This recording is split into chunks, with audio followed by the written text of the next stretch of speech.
Jangan simpan semua duit kita dalam bentuk emas. Dengar konsep ini sehingga habis, anda akan dapat pencerahan kenapa kita tidak boleh simpan semua duit kita dalam bentuk emas. Emas, ada duit.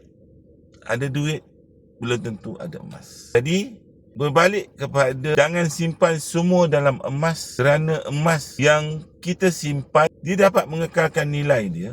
Dia dapat menjadi penebat kepada inflasi, tapi emas ni ada selisih harga di antara harga beli dan juga harga jual.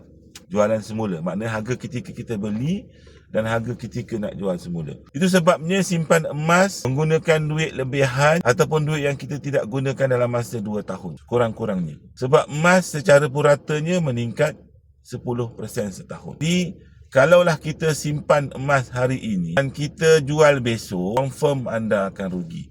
Kalau kita beli emas hari ini, jual minggu depan, confirm rugi. Itu sebabnya kalau kita perlukan cash dan duit segera, kita ada dana kecemasan yang mana yang kita dah reservekan dalam bentuk cash, sekurang-kurangnya 3 bulan pendapatan. So apa-apa yang berlaku, kecemasan, kita tidak jual emas, kita tak pajak emas, kita gunakan duit simpanan yang kita ada. Itu sebabnya kena dalam menabung emas ni kita bina 2. Tu tabungan kecemasan dan satu lagi simpanan dalam emas yang kita nak gunakan untuk matlamat kita.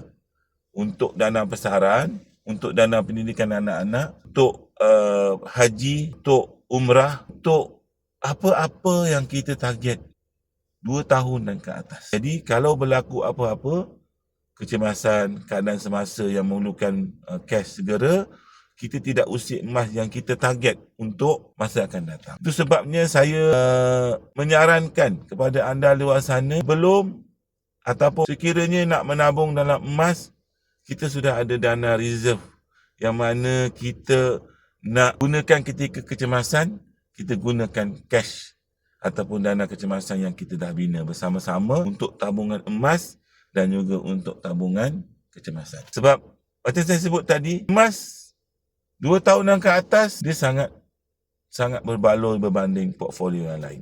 Tetapi emas yang nak guna minggu depan, nak guna bulan depan, nak guna 6 bulan lagi, tidak sesuai untuk kita simpan dalam bentuk emas. Lebih sesuai untuk kita simpan di bank, yang mana kita akan ada boleh akses terus. Kita tak perlu jual emas kita tak perlu pajak emas kita dan sebagainya. Itu sebabnya statement saya tadi, jangan simpan semua tabungan kita di dalam bentuk emas. Hanya yang kita akan gunakan sekurang-kurangnya 2 tahun untuk matlamat kita alihkan ke dalam bentuk emas. Jadi untuk pertanyaan lanjut, boleh hubungi saya, boleh isi beg biru yang saya pinkan di video ini, atau juga boleh follow saya di profil untuk lebih banyak ilmu emas dan juga kewangan.